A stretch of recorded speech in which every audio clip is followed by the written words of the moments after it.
penting supaya agar nanti kita ilmu yang kita dapatkan ini menjadi berkah bagi kita ini. Berdoa mulai.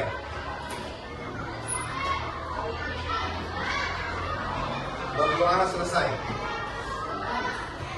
Baik, sebelum mulai pelajaran seperti biasa, di absen dulu. Do Milano, ya. Asyifa Az-Zahra, Asya Rahmat, Azima Zahra, Dafa Anugrah. Ada 3 orang yang tidak hadir ya. 1 izin, 2 sakit. Baiklah, sebelum kita mulai, nah, dari pembelajaran kita kemarin, kita sudah menyinggung tentang bagaimana itu komputasional. Hari ini kita akan lebih memperdalam lagi aspek-aspek apa saja yang berkaitan dengan komputasional ini. Sebelum kita mulai nanti kepada kegiatan yang lebih dalam lagi kegiatan inti, saya ingin tahu di sini ada beberapa pertanyaan yang akan ditanyakan untuk merangsang untuk lebih jauh mengetahui bagaimana nasional tersebut. Yang pertama ada pertanyaan, bagaimana kamu bisa menggunakan keterampilan informatika untuk membantu orang lain di sekitar kamu? Nah, saya ingin minta ada yang ingin menjawab, silakan.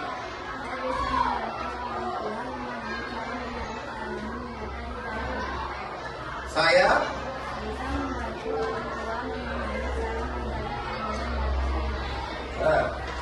jadi kalau kita punya keterampilan informatika, kita bisa menjaga, membantu orang tua kita untuk menjaga keamanan data yang ada di internet.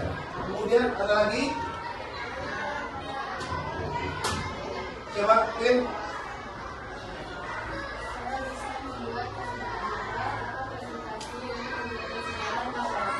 Oke, saya bisa membuat poster digital, diantaranya kebutuhan-kebutuhan, contoh membantu perangkat desa atau nagari untuk membuatkan poster. Contoh besok ada kegiatan gotong royong atau lomba-lomba yang akan dilakukan oleh nagari. Nah, bisa kamu pelajari dari bermain game edukatif tentang logika atau pemrograman. Ya, silakan.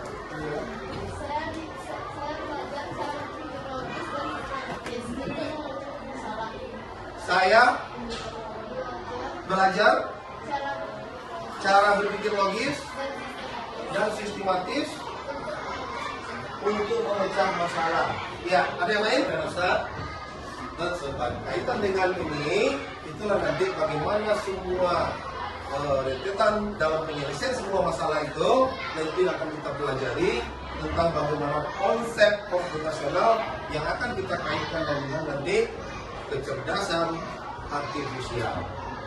Oke, dan Ustaz, sebelumnya kita akan melihat video terlebih dahulu. Silakan alat tulisnya supaya kita bisa melihat. Nah, sebelumnya tujuan pembelajaran ini bisa menjelaskan konsep tadi. Nah, mampu menjelaskan konsep komputasional.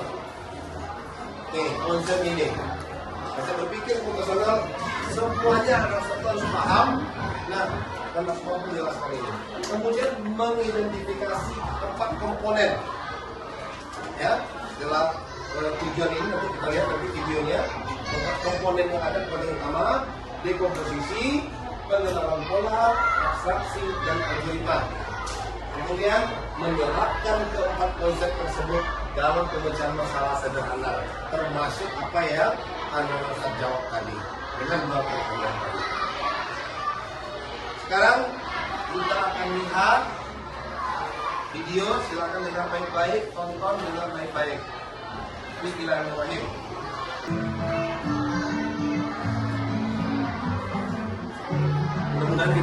menginspirasi dan membuka bagaimana cara berpikir kita. Liburan kali ini, kakak-beradik Raihan, Radeva, dan Radia berpetualang ke desa Eyang, yaitu desa Kedung Tebu di Lampung Barat, Provinsi Lampung.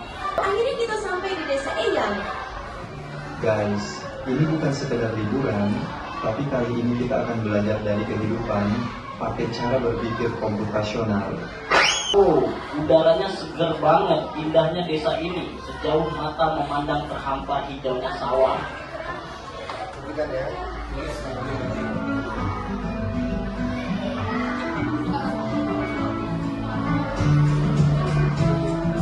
Jadi kita perlu bersihin rumah Eyang nih.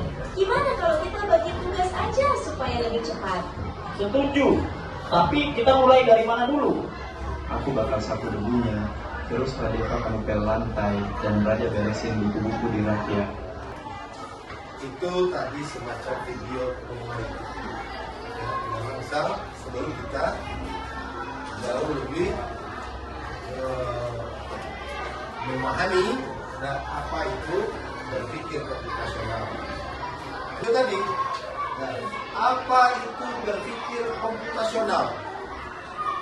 Nah, berpikir komputasional adalah cara berpikir untuk memecahkan masalah dengan langkah-langkah logis dan sistematis seperti yang dilakukan oleh komputer. Ya, makanya dikatakan komputasional. Di seluruh penyelesaian masalah itu adalah komputasional. Nah, yang ada dalam pikiran kita selama ini, kalau komputer berarti menggunakan alat. Tidak selalu seperti itu. Yang komputasional itu adalah cara berpikirnya itu. Ada tangkapnya dan ada metodenya. Ya, dari video tadi ada berapa? Ya, udah penyelesaian masalah. Ya, ada 4. Yang pertama dekomposisi. Yang kedua pengenalan pola. Yang ketiga apa? Abstraksi. Kemudian algoritma. Coba dekomposisi tunjuk tangan. Siapa yang bisa mengerjakan? Ya, silakan Queen.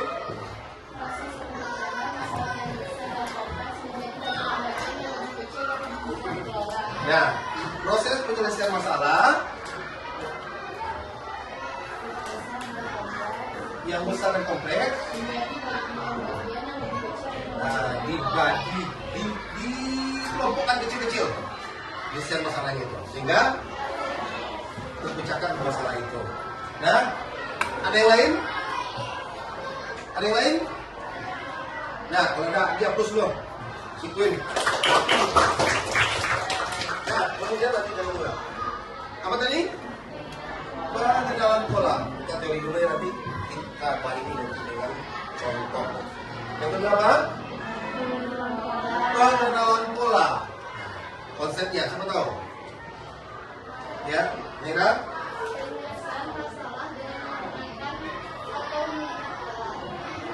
Nah, nanti kita melihat pola, ya. Polanya yang sama, itu berbeda. Nah, kita lihat pola. Jadi melalui penyelesaian itu kita melihat pola. Kemudian abstraksi. Abstraksi. Coba. Menentukan informasi penting dan mengabaikan hal yang tidak penting. Nah, intinya dalam penyelesaian masalah kita abaikan yang tidak penting, kata yang perlu, yang tidak perlu ya. Ayo, yang terakhir.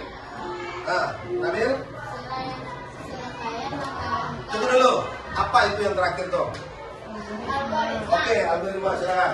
Serangkaian langkah-langkah logis secara struktur dan jelas yang dirancang untuk menyelesaikan suatu masalah. Oke, nah, hapus untuk semua.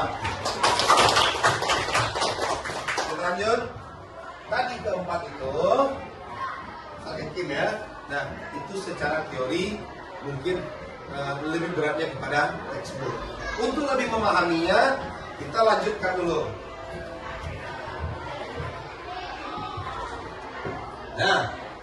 Manfaatnya dulu.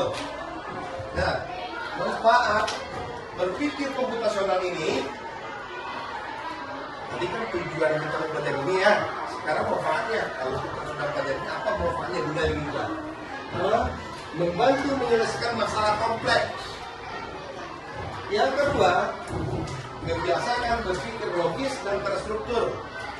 Yang ketiga, dapat diterapkan di semua mata pelajaran. Kemudian menyiapkan siswa menghadapi dunia digital. Dan manfaat kita sudah mempelajari pikir komputasional ini nih, ada 4 manfaatnya. Oke, lanjut. Nah ini, tadi siapa tadi yang jawab dekomposisi? Nah ini dia. Memecahkan masalah besar menjadi bagian-bagian kecil yang lebih mudah dikelola. Benar itu tadi? Oke, yang contohnya, contoh ringkas, mencuci pakaian. Ya, kemudian berikut. Oke, pengenalan pola. Mencari kesamaan dan perbedaan dari masalah yang mirip. Ini apa? Pola. Contoh, mengenali pola cara login pada berbagai aplikasi. Langsung ya, ada yang M, ada Z, ada yang ada U. Pola apa? Sandi di Mon. Nah, kemudian nanti akan kita contohkan pada matematika. Nah, ini contoh sederhananya. Kemudian abstraksi, menentukan informasi penting dan mengabaikan detail yang tidak perlu. Jadi konsepnya tidak perlu kita abaikan. Contoh tadi pas bunga, ya, di atas meja, tidak belajar. Perlukah? Tidak, kita abaikan kok. Kemudian nih, saat menggambar peta sekolah tentu lengkap semuanya.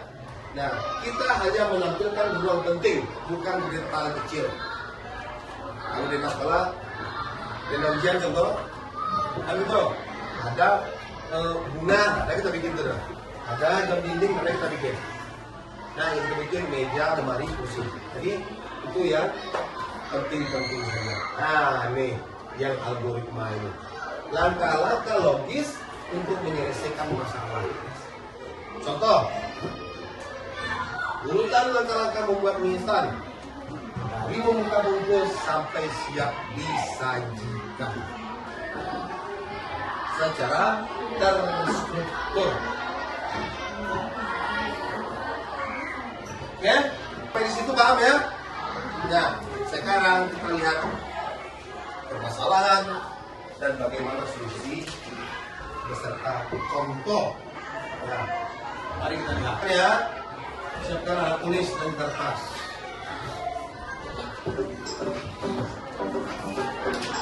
Ini guru ini yang bantu, Ustaz ini nih. Guru ini yang bantu.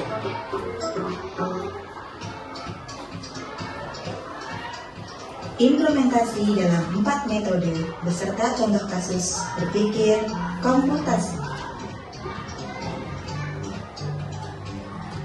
Hai, Assalamualaikum warahmatullahi wabarakatuh. Waalaikumsalam warahmatullahi Kembali di kelas informatika.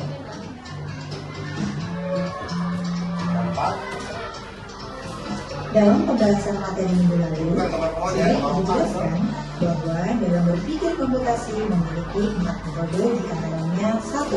Decomposition, 2. Pattern recognition, 3.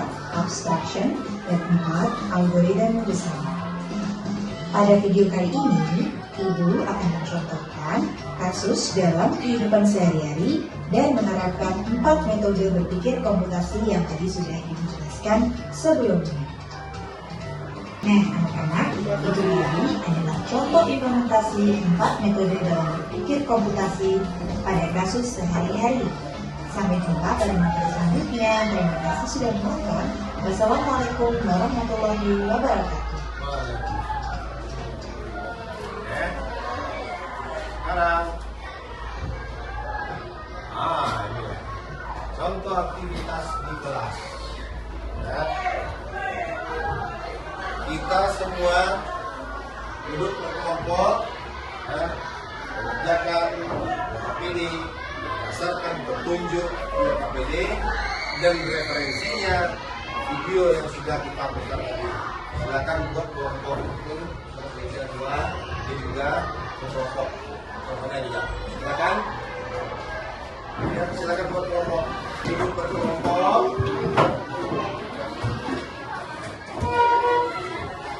LKPD ya.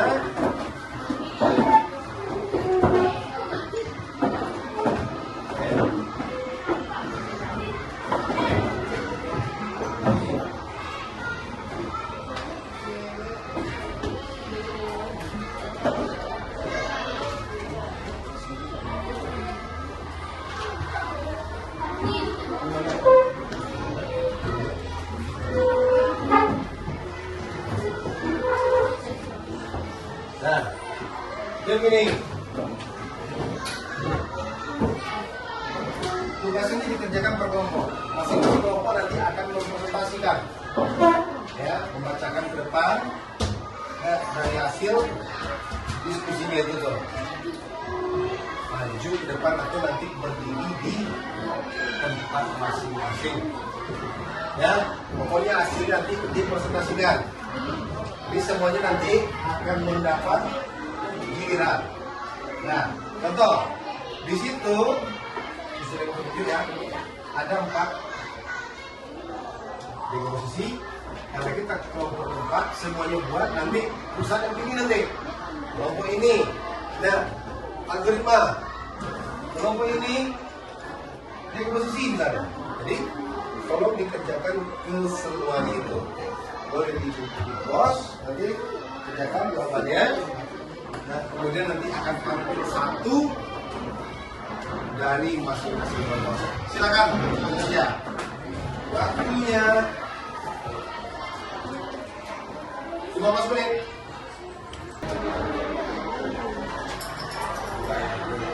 Nah, kalau seandainya ada yang butuh bantuan, pakai kelompok ini. Nah, kita menggunakan kecerdasan artifisial. Bisa kita menggunakan namanya ChatGPT. Ya, kalau sudah punya akun, pakai akun itu, minta akunnya.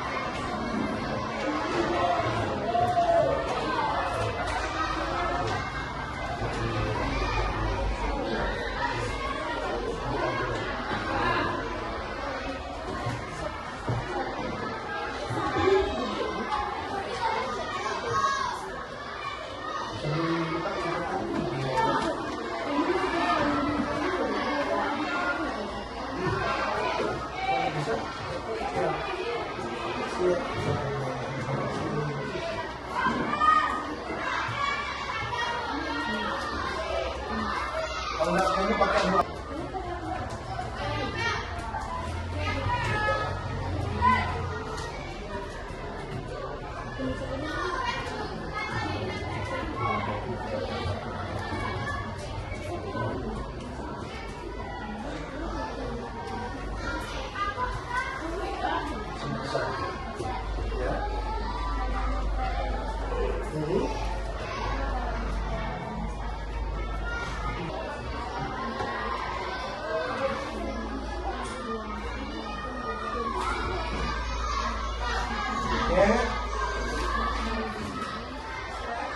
Udah ya?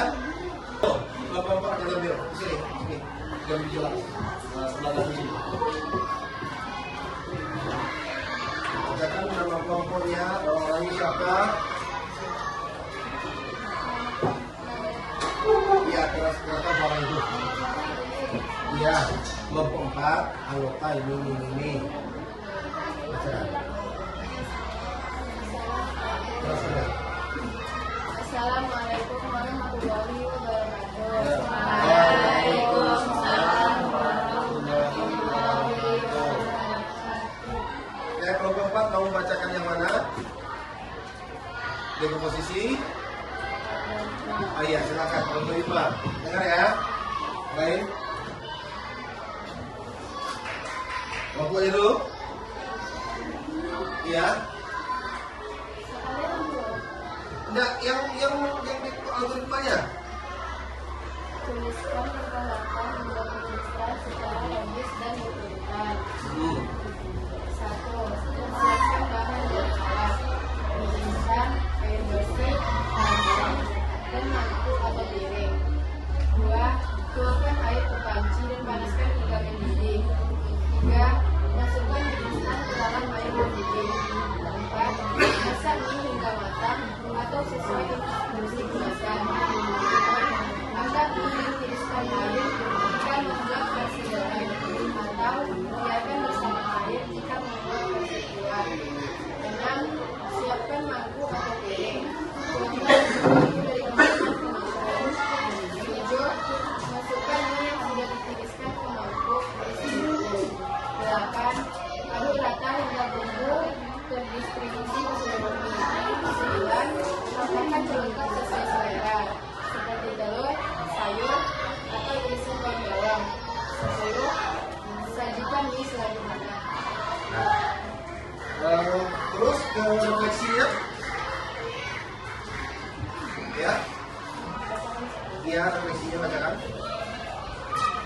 Apa manfaat berpikir komputasional? Sampaikan. Apaan berpikir komputasional? 1. Meningkatkan kemampuan pemecahan masalah. 2. Meningkatkan kemampuan berpikir kritis dan logis. 3. Mengasah kreativitas dan inovasi. Tuh. Nah, itu alasannya ya. Alasannya menyukai. Saya, ya lanjut. 2. Konsep apa yang paling kamu sukai? Kenapa? Siapa? Kami menyukai konsep dekomposisi. Karena kami menyukai proses pemecahan masalah yang besar menjadi bagian-bagian lebih kecil dan lebih mudah dikelola. Betul? Nah, ayo, buka dulu. Nah, ada pertanyaan untuk kelompok 4? Ada yang ingin ditanyakan? Ada yang ingin ditanyakan? Ada nggak yang ingin ditanyakan? Pertanyaan itu ada yang ingin ditanyakan? Kelompok 4. Nah, coba tanyakan kira-kira begini, ada nggak atau kenapa menyukai itu? Sama gini, biar bisa berguna aja ya. Tadi dikatakan menyukai dekomposisi. Oke, kelompok 4 ya, dia menyukai dekomposisi. Alasannya apa tadi? Karena kami menyukai proses pemecahan masalah yang besar menjadi bagian lebih kecil dan lebih mudah dikelola. Nah, dari yang besar ke yang kecil. Pertanyaannya, kenapa yang disampaikan algoritma? Ayo jawab. Kenapa?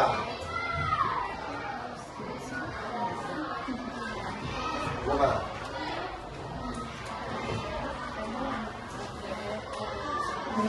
Mungkin begini jawabannya ya. Nah, karena saya suka mie goreng, mie rebus. Ya, enggak ini bercanda ya, kira seperti itu. Nah, pokoknya berikan alasan. Tapi ke yang keempat itu, nah tentu ada kelebihannya, tidak ada kekurangannya. Tergantung memanfaatkan kita menggunakan metode itu tergantung kebutuhan, ya atau metode yang mana yang cocok. Nah itu sudah. Oke, Silakan duduk untuk kelompok 4. Sekali lagi beri aplaus. Nah, dari penampilan tadi kelompok tadi, oke, kita lanjut.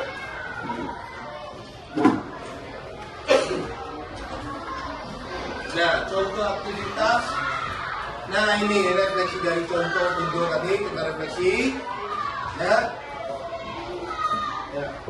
Dan sekaligus kita simpulkan lagi videonya nih. Semuanya perhatikan video. Tuh.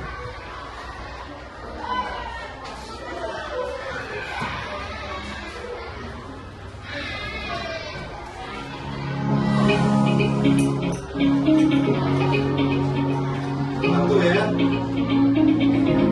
Jadi komposisi, pola, abstraksi, algoritma. Oke, dalam komposisi membagi masalah tentang ya. Contoh, membagi tugas satu orang. Gabung, tabel, ya. Disconnected.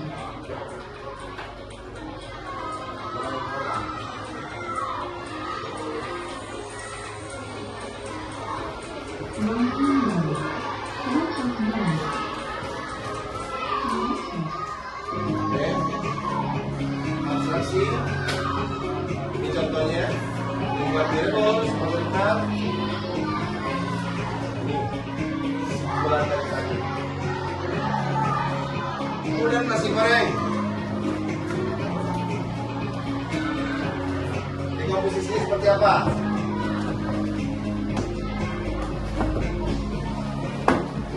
Alat bahan bumbu, kemudian langkah-langkah. Ini yang pokok dari alatnya apa saja, bahannya apa saja, itu juga sampai ke alat. Bahan ini.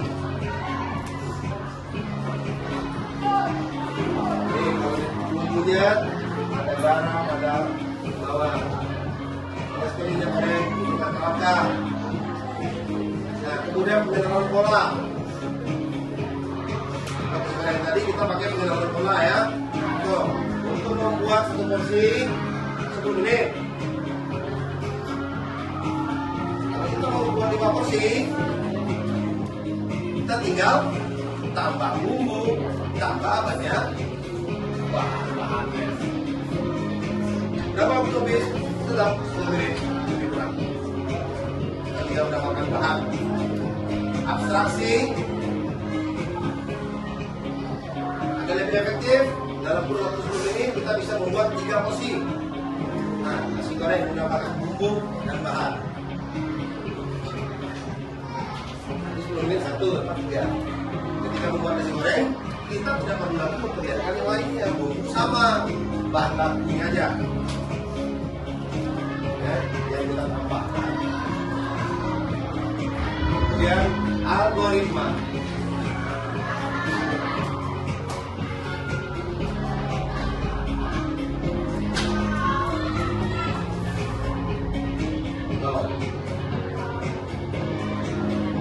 Mulai terinci, bahan dasar minyak semuanya ya terinci. Mudah kan?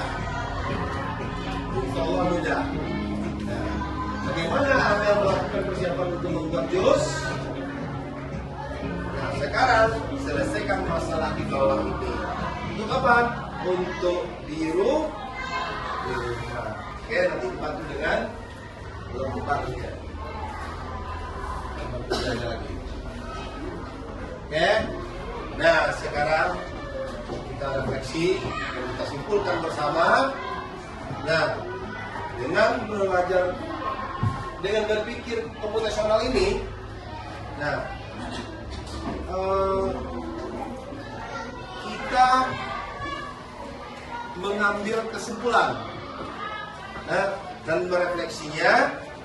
Yang pertama, dengan belajar berpikir komputasional ini, nah, kita lebih mudah menyelesaikan masalah. Kemudian mengenali pola dari masalah itu. Kemudian bisa kita menyaring informasi yang penting.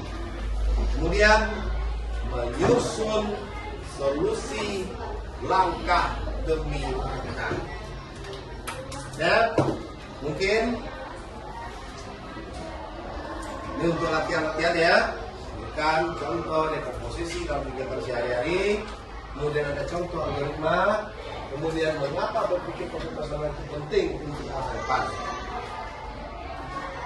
Nah, kemudian sudah kita simpulkan bersama. Nah,